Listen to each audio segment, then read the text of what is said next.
Welcome, everyone, to Spotlight on Sunflower Oil. My name is Sonia Franceschini, and I work with the National Sunflower Association on the marketing of USA sunflower oil in Canada. This association is a grower industry organization based in North Dakota, and it's focused on research and education. Thank you all for joining us today. Before we get started, I'd like to let you know that we are recording this event and it will be in a downloadable format following today's presentation. If you have any questions during the presentation, please feel free to type them in using the chat button at the bottom of your screen.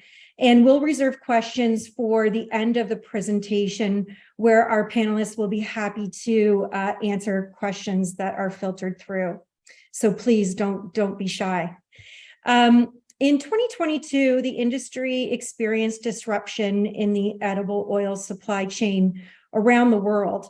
However, thanks to our growers and refineries in the USA, sunflower oils continued to arrive in Canada on a regular basis. This, along with factors where we're seeing more food manufacturers and food service professionals switching to USA sunflower oil, Canada does continue to be the number one export market for USA sunflower oil. There are many dynamics that are driving this switch to sunflower oil, and some may include, but are not limited to, an increase in consumers' desire to adopt plant-based diets, which the plant-based revolution is ultimately driving food innovation with sunflower oil. There's also consumers' demand for food made with ingredients that are from sustainable crops and with foods that have clean ingredient decks that include non-GMO project verified certifications. And lastly, we're seeing a huge growth in the non-dairy beverage category, along with snack foods and sauces and salad dressings. So sunflower oil is an optimal oil for these types of food categories and innovations.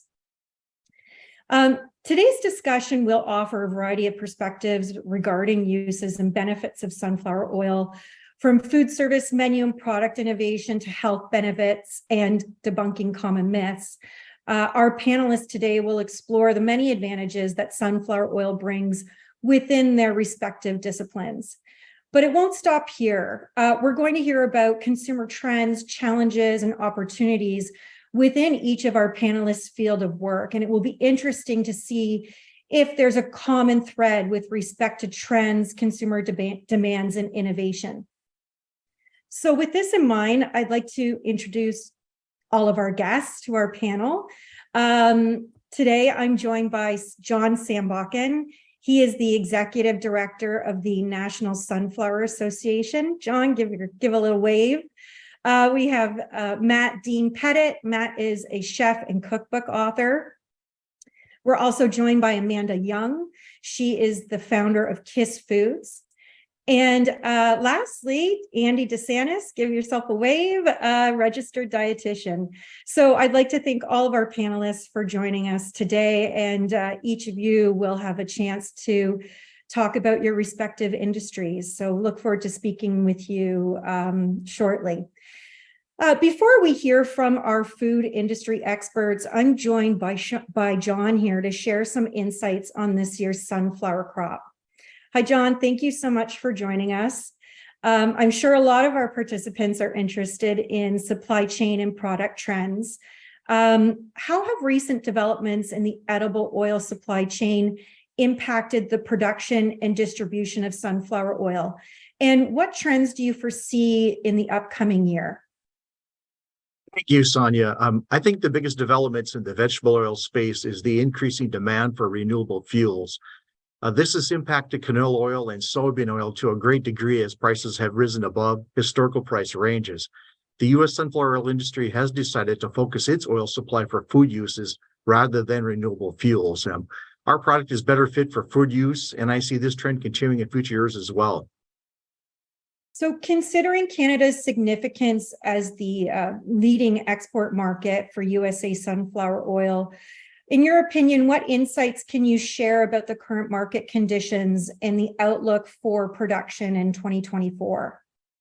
Well, Sonia, the oil content this year of our 2023 crop has been one of the highest ever. Much of the crop is exceeding 45% oil content, which is excellent for sunflower. There have also been reports of some fields averaging about 50% oil content. So, overall, just a very good year for oil content. And because of this, oil supply in 2024 will be larger than this year, and sunflower oil should be price competitive with other oils on the market. That's a super encouraging update, John.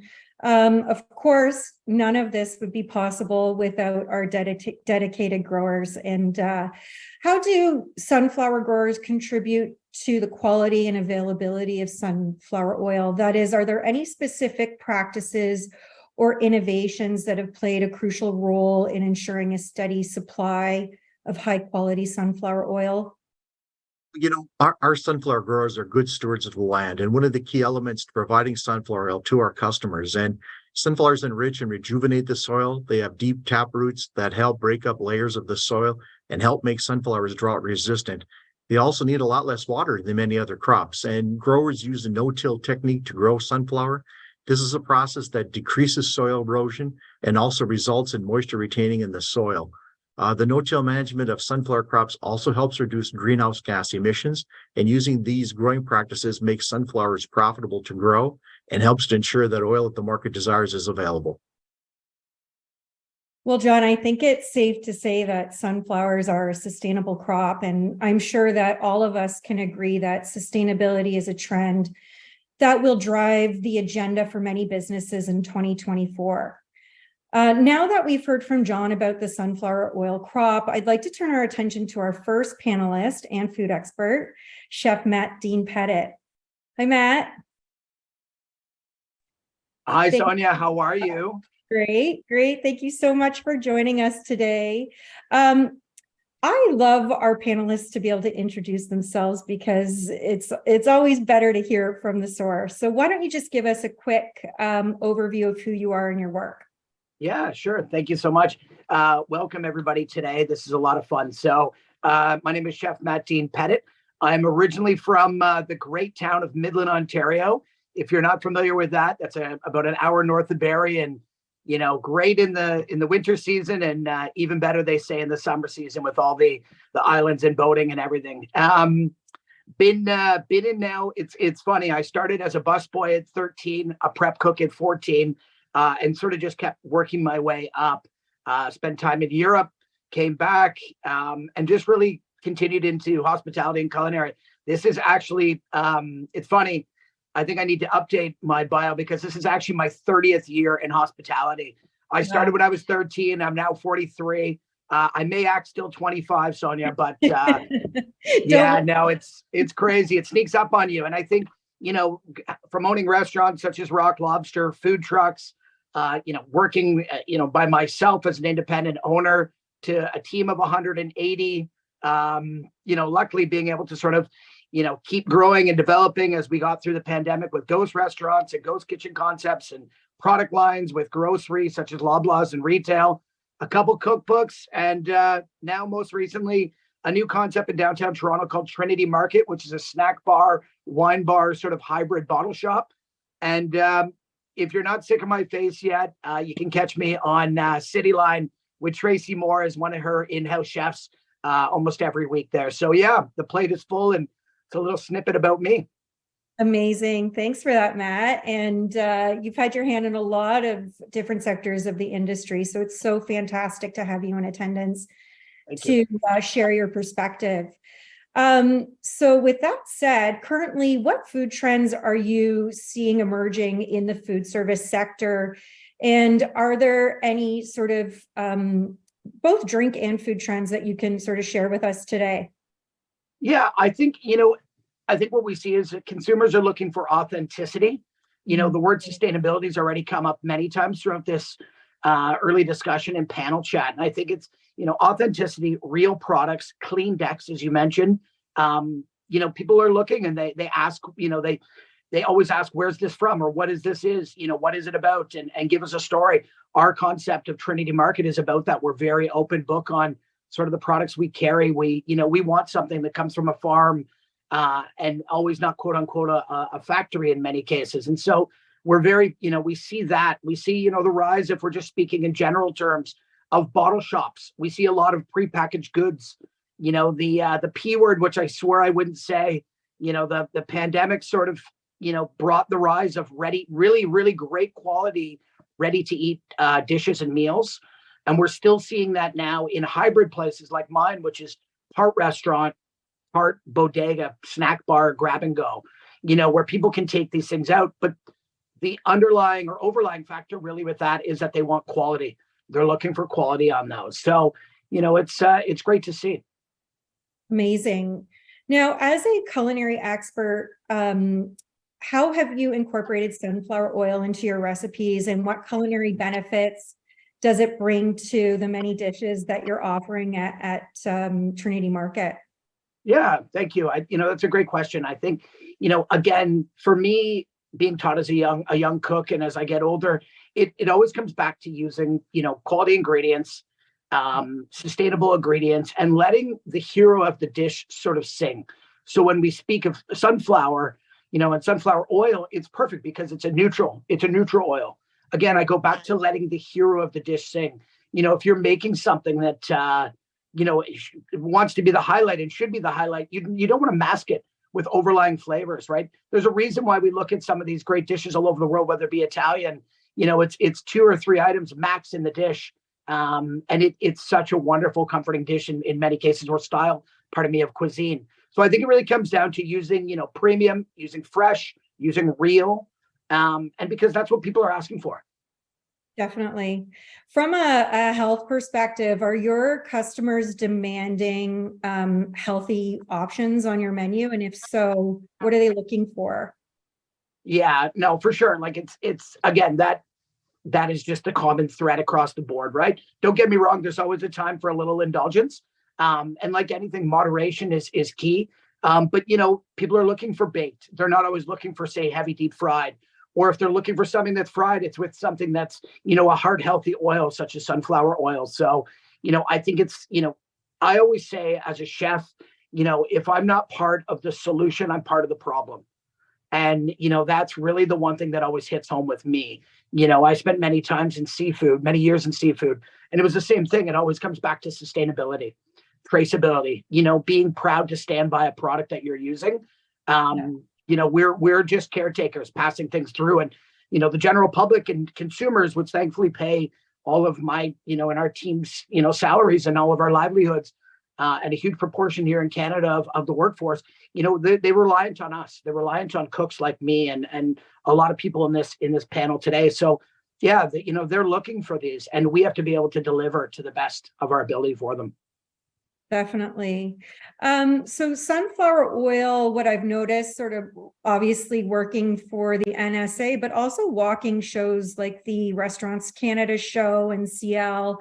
Sunflower oil is a key ingredient in plant-based cooking and what we're seeing with plant-based food innovation. How do you see its role evolving in the development of innovative and delicious plant-based dishes? And are there any standout examples of your own creations at Trinity Market and beyond that you're using sunflower oil for plant-based innovation? Yeah, I think, where we'll see that continually push is, the transition of getting always better. Whether, plant-based is not new, we all know that, but it's really about improving it. And I think, the comments that people say a lot of times, and if you're using something like sunflower oil, wow, that's great. Or I didn't expect that carrot cake to be made dairy-free. Or I didn't expect to have a cacio e pepe, without, for example, egg or any kind of dairy, perhaps butter in that case, right? So I think, if you're, or an eggless mayo, when you give people these dairy-free options that taste good and taste great, actually, like a salted buckwheat chocolate chip cookie, or a garlic knot that's, completely dairy-free, made with sunflower oil that we do instead of using butter and dairy, if you will. I always think the biggest compliment to chefs, teams, producers is when somebody is like, I love this item, I love this dish. And then you can almost hit them on the back end and tell them, well, guess what? that was actually, heart healthy, but it was also vegan and plant-based in many cases. And, you see that like aha moment go, and that's when we know, I think we're winning. And it's exciting to see, just, I think as cooks, as chefs, as everyone around the table, it's just nice to see that bar being raised. Definitely. Now, what emerging food trends do you see coming in 2024? Yeah, you know what? I think we go back to the fact of, I've said it a couple of times. I think we're really going back to the fact of, people expect quality. They're going to want to keep things, plant-based. We're getting to an aging population, it's an aging population. And so people are looking to, age better. That's a common trend, right? Is age well, age better. And it's just, how do we, again, make that along the way, and how do we help process that? So I think it's just that continuation of, fusion dishes is one thing too. Look, I'm based out of downtown Toronto. Hi, everybody that's tuning in. And, we have such a diverse community here. And, I think where you're seeing these, marriages of just the fusion of different dishes and different nationalities coming together, and how plant-based items come into that is going to be great. So I think it's exciting to see. I think those are sort of the biggest highlights. It's, let's age better, and what can sort of plant-based items do, such as sunflower oil, and what does it do for, fusion of these dishes that might not use that type of oil in previous. That's amazing, Matt. If you could create a calorie-free chocolate chip cookie that reverses the aging process, let us know. Are you going to, will you million. be an investor? Is this our first investor meeting right here? Yeah, for sure. Amanda's in. Awesome. Now, you know what? Soon as this meeting's done, I'm going to go back and go to the drawing board. So yeah, thank you.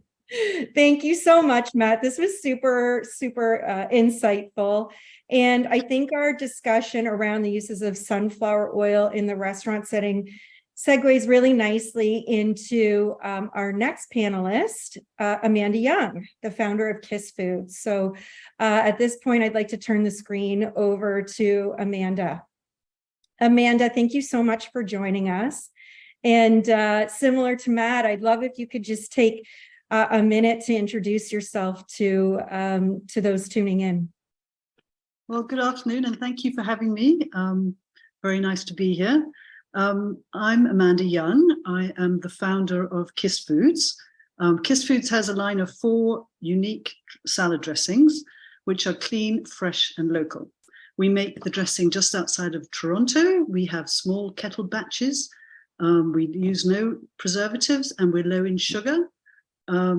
We went into production for the first time in 2020, just as COVID hit, which was pretty challenging.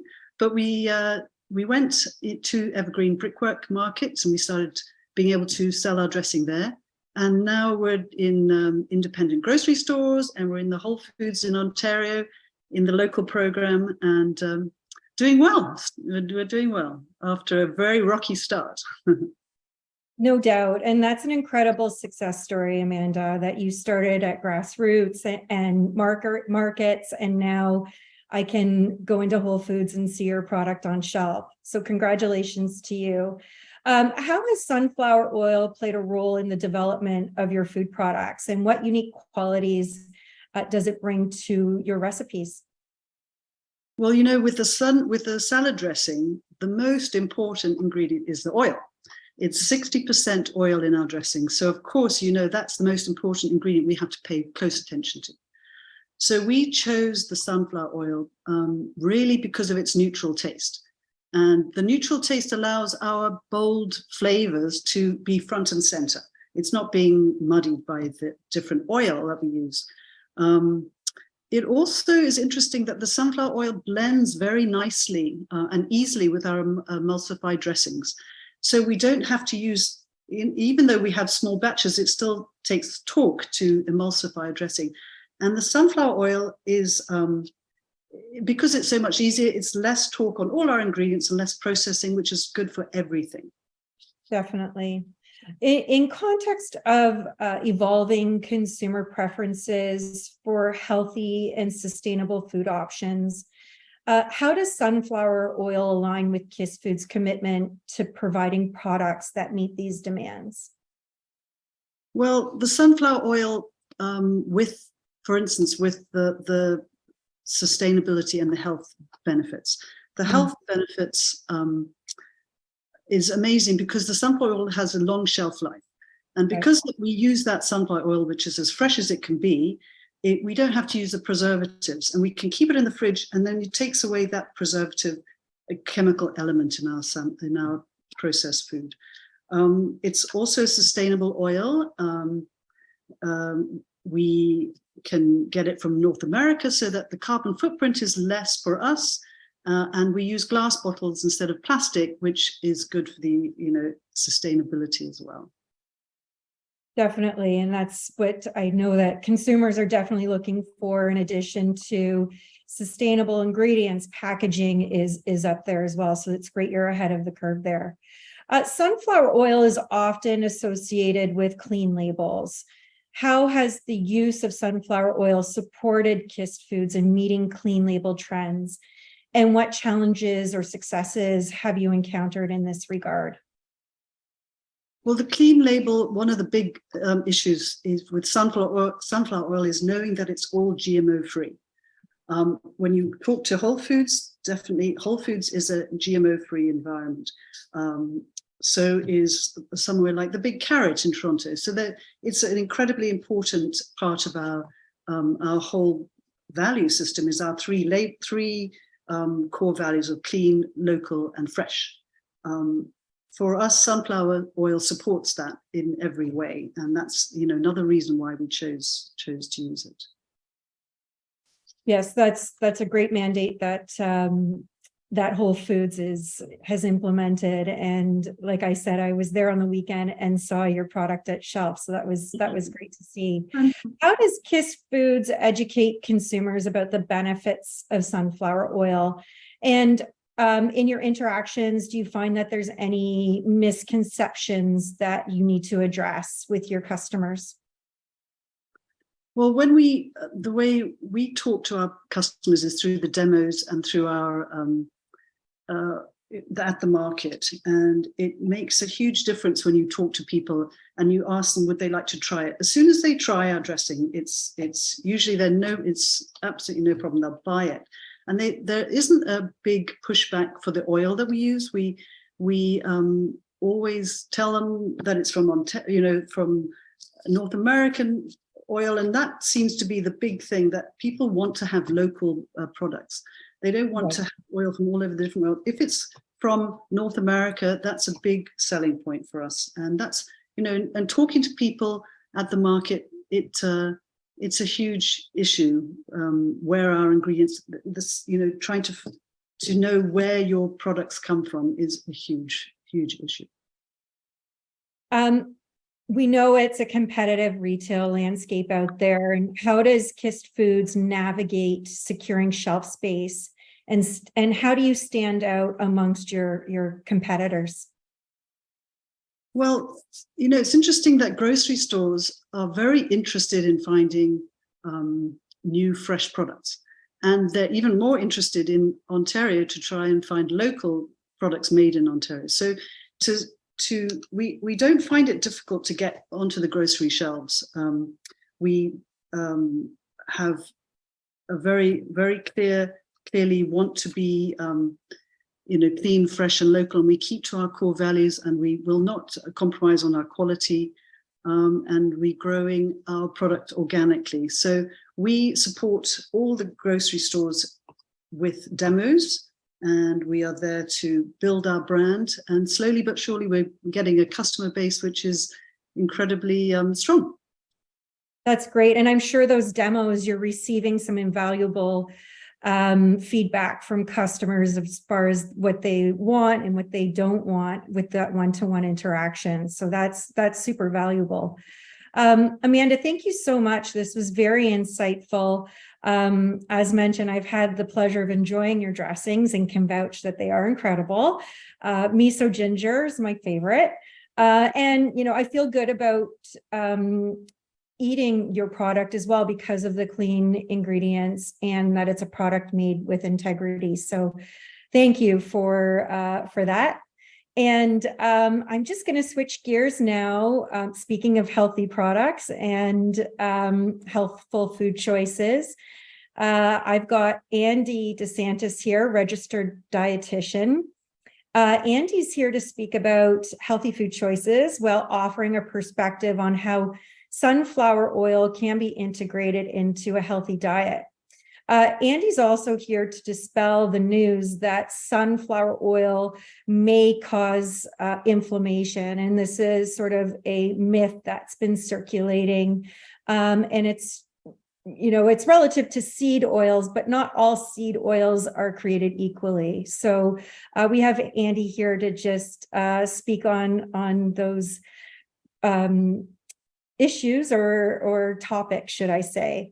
So Andy, would love for you to take a moment to introduce yourself to the group. Yeah, absolutely. Really enjoyed all the interactions so far. And so my name is Andy DeSantis. I'm a registered dietitian from Toronto, and I operate a private practice, but I also do a lot of work in social media. I've written 11 books.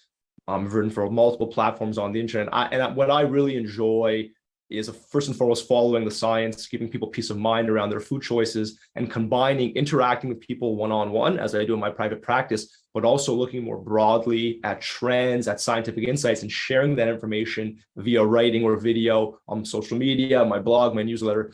So I'm in a position where I can kind of combine those two worlds in a way that brings me a great deal of joy, and very much looking forward to our chat now. That's amazing. Within your industry, Andy, what are some of the current nutrition trends that you find intriguing or that have gained some popularity over the past year? Yeah, so I mean, there's a few that stand out. I think, the concept of plant-based and sustainable choices has been growing for a while, and people are increasingly interested in diversifying their intake to account for some of those considerations. Concepts like you mentioned around inflammation get a lot of attention. Concepts around the gut microbiome get a lot of attention. And if I had to pick three to think about, these are the things in terms of content that perform very well. In terms of clients are really interested in stuff in that realm. Great. Now I see, sunflower oil is perceived as a healthy oil. Can you elaborate on the specific health benefits that it offers and how it contributes to a balanced diet, especially considering the preferences and dietary choices that Canadians are making? Yeah, absolutely. I mean, when we look at, sunflower oil for its nutrition profile, I mean, what are we going to see? We're going to see a very high amount in, the mid and high oleic varieties of oleic acid, which is what we call a monounsaturated fat, which has exceptional heart health benefits, right? We know that helps with cholesterol lowering, cardiovascular health in the long term. What really interests me as well is the high vitamin E content. So I'm actually, one of my areas of interest, and I could have actually said this in the previous question, is liver health. And I've seen a lot of evidence that people who consume more vitamin E, they have better long-term liver health. So that's something else that really jumps out.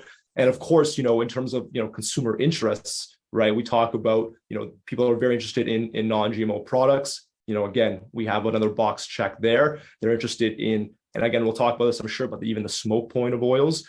Again, sunflower oil has a very high smoke point, make it very versatile for cooking. Another box checked, right? So a lot of value there. Mm-hmm. And then we see that sunflower oil is, as I mentioned earlier, it's been in the spotlight and there are some misconceptions surrounding it. How do you address these misconceptions as a registered dietitian? What are ways in which you dispel some of these myths? It sounds like, you're super active on social, which is great, and able to provide audiences with accurate information from a credible source. But what are some ways in which you're able to dispel some of these myths?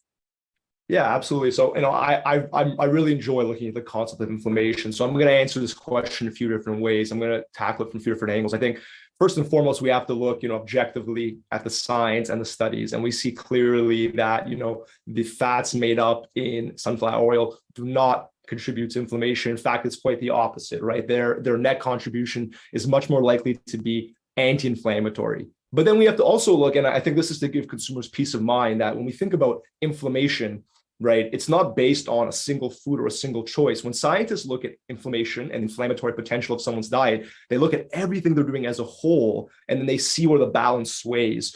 So I find a lot of people will tend to get caught up on the idea that a single food or a single choice is going to determine everything about their body's inflammatory status or inflammatory markers. And that's simply not true. As with other things in nutrition, it's based on the totality of what you're doing. So certainly, in addition to, using sunflower oil, which has, anti-inflammatory capacity, if you're using that to then cook other food choices that are further anti-inflammatory, you're left with a net anti-inflammatory meal or snack, particularly if you're using in the context of, plant-based protein sources, bars that are made of nuts and seeds. These are all anti-inflammatory foods, right? So again, a lot of positivity there. It's unfortunate sometimes that there are a few individuals out there who try and offer contrary messaging, but my view is they just don't have the average person's interest in mind. Absolutely. And those are all great factors to consider. For individuals following specialized diets, such as plant-based or gluten-free, how does sunflower oil fit into dietary choices? And are there any sort of considerations that make it particularly suitable for certain dietary preferences? Yeah, absolutely. Well, sunflower oil does accommodate, religious limitations around halal, kosher. So that's accounted for. It's non-GMO. So consumers who are seeking that will have that covered. It is, of course, plant-based, so suitable for vegans and vegetarians. And there's another layer as well, is that when you are speaking of someone who has interest in making environmentally friendly food choices, and this was brought up earlier by John, I believe, is that, you look at sunflower being a low water requirement crop, like a net benefit crop in terms of the, I'm not an expert per se in agriculture, but my understanding is it's very strong in this area. So, when you have a consumer then or a client who really wants to make plant-forward choices, you can even dig deeper than just plant-based, because even within the realm of plant-based choices, different choices have different environmental impacts. So there is a growth in that type of client who's really interested in making choices that are environmentally friendly, let's say. And of course, you can feel very good about sunflower oil as, again, another box checked. Amazing. That was such an insightful answer. Thank you so much for that. Now I'm going to open it up to all of our panelists. Everyone has now shared their insights about the trends and topics that they're passionate about within their respective boundary or industries, excuse me. And throughout our discussion, I'm noticing a common thread. Obviously, non-GMO and sustainable ingredients are a driving force. But we're also, I'm also sort of noticing and seeing a focus on healthy foods and healthy food choices and options. And Mintel just released their 2024 global food and drink trends and predictions, and revealed that Gen X, who are currently in their mid-40s to late 50s, are pioneering a new approach to healthy aging.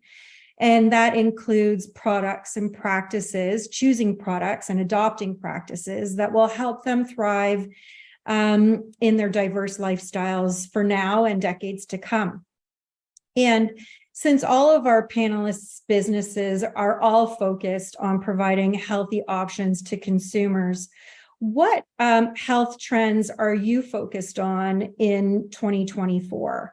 Perhaps we can open this up to, let's start with Matt. Matt, do you want to weigh in on this? Absolutely. So, sorry, let me get my mute button off there. You think I'd be used to all these. So here we go. I think, you know what, we talked about it a little bit before in the meeting. It's, again, aging better, aging well. I think from the health trend side, from us in a restaurant, again, for me, it's really about being we are the captain of the ship, so to speak, to take that home for people.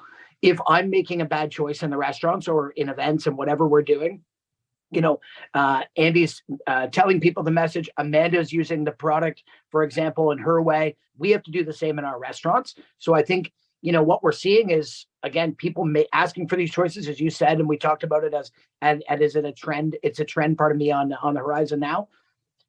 we have to be, as chefs and cooks, it's my responsibility to, really pull the trigger and be the, the advocate and key component to push it. Because if we don't, what, some people might just fall back on maybe something they've done for many years.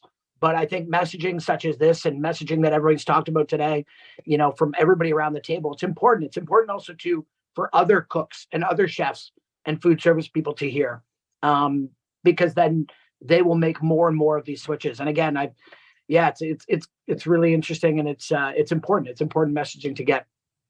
Definitely. What about you, Andy? What health trends are you focused on in moving into the new year? A really big one for me in my world, and something I'm noticing is gaining a lot of traction, interest, is around, it's something I mentioned earlier, but it's around liver health. People are really compelled by this topic. In the scientific community, there's more and more interest because, we're getting better technology to be able to look at the liver, look how fat is stored in the liver, things of that nature. And again, what makes, for me as a real nutrition nerd, what makes sunflower oil so intriguing, again, is that high vitamin E content. So vitamin E is potently anti-inflammatory. It's a strong antioxidant. And again, we see it has a lot of benefits for the liver. So liver health is a big one for me. And the thing is, it does tie in with the other things I mentioned, inflammation and the gut microbiome, because those things are directly related to liver and overall health. So those are the big areas that really, really I'm very interested in, that my clients are interested in, and that I personally love exploring. And then, of course, you pair that with the surge in plant-based choices and people's desire to diversify their protein intake. I think those are the trends and the areas of interest that have really captured me, and I think are capturing a lot of the general public as well. Absolutely. And last but not least, Amanda, what's your perception here as far as health trends moving into 2024? Well, health trends, could be more important in health trends than eating more vegetables and salads. And what is more important even than that is what you put on your salad. And you want to buy salad dressings from Kist Foods, of course, which are as good as the salad you put it on. There's no point having wonderful salads unless you are actually helping the salad that you're eating be also as healthy as it can be. And the salad dressings you want to put on your salads should have a good oil. They should be less processed. They should be cleaned up, then no preservatives.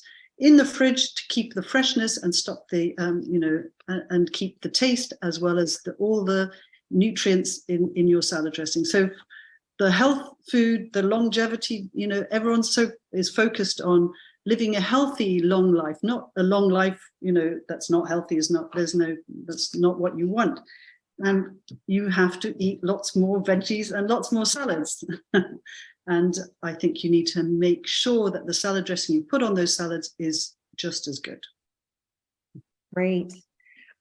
Okay, at this point, I'm going to head into the chat and see if any of our registrants and viewers today have any questions. So the first question, it looks like this one's more for Matt. I would direct this to Matt. Matt, are there any specific cuisines that pair exceptionally well with sunflower oil?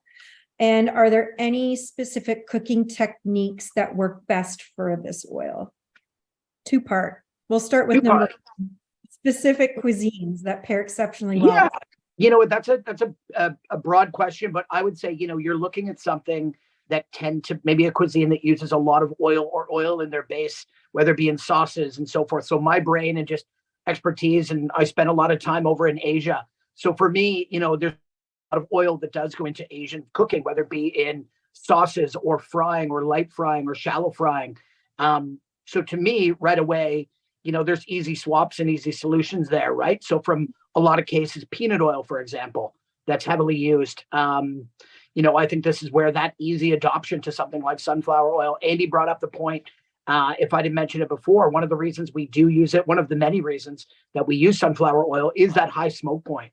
Like whether you're, again, frying, shallow frying, deep frying, that you're getting that hard healthiness. So if we're looking at one, maybe, to answer it, it's like, I would look at Asian cuisine right away. It's a love of mine. It's a passion of mine. I spent a lot of time over there. And it's such a, a beautiful cuisine that uses a lot of oil, tends to. So I think that's an easy adoption to make that swap for people. And if you're frying something, right? If you're frying something, again, let's make those easy choices. Let's make those swaps that we talked about. And, if you haven't used sunflower oil before for frying, well, tonight's dinner is the best time to start. And one rule though, if you're cooking or frying something at home for anybody, again, a shallow fry. Nobody has to do any deep frying at home. Shallow fry, good smoke point, and you'll have some fun. And a neutral, a great tasting dish. And it's a lot safer too. A lot safer. The next question is for Andy. Andy, how does sunflower oil compare to other cooking oils in terms of health benefits? Yeah, that's a good question. So I would say, okay, well, sunflower oil has among the lowest saturated fat content, which I think makes it stand out. Okay, so saturated fat generally not something you want to have too much of, when it comes to, heart health and things of that nature. So that's one thing. Like I said earlier, it has among the highest vitamin E content, which again really interests me, right, in the world of liver health and the overall concept that vitamin E itself is very anti-inflammatory. It has a high smoke point which only a few other oils do. So I mean, it measures up in terms of selecting an oil to use at home for yourself, for your family. Again, the neutral taste makes it stand out as well. It has a lot of it has characteristics that some other oils have, and it has some unique characteristics that differentiate it. So I think when you look at its objectively at its characteristics from like a scientific nutrition perspective, it has all the bases covered. And I pretty much alluded to that throughout my chat today. So at that point comes down to personal value preferences and personal choices, I think. For sure. Okay, next, and appears to be the final question. This one's for Amanda.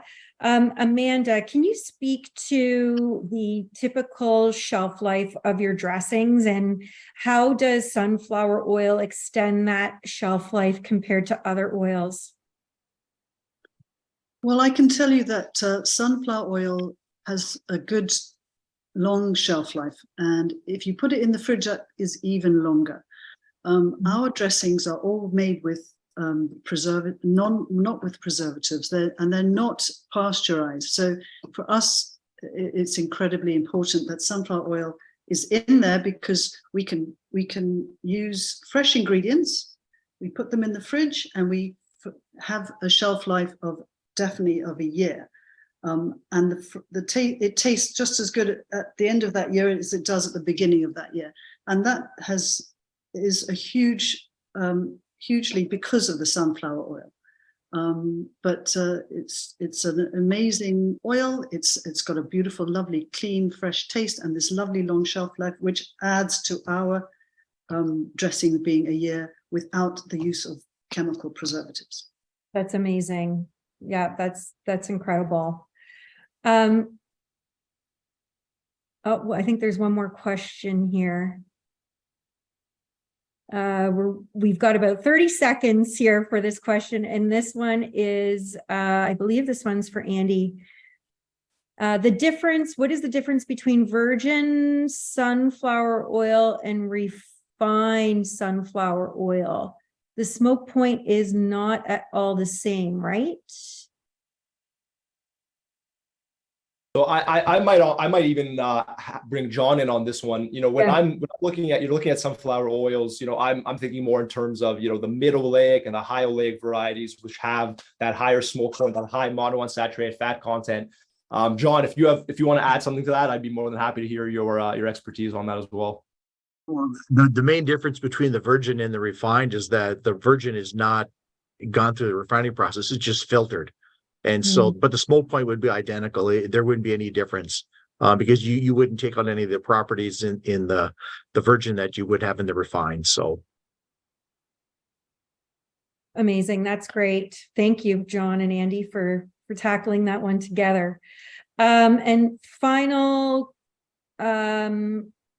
question here is, from a market perspective, John, are we seeing any sort of increase in pricing for next year?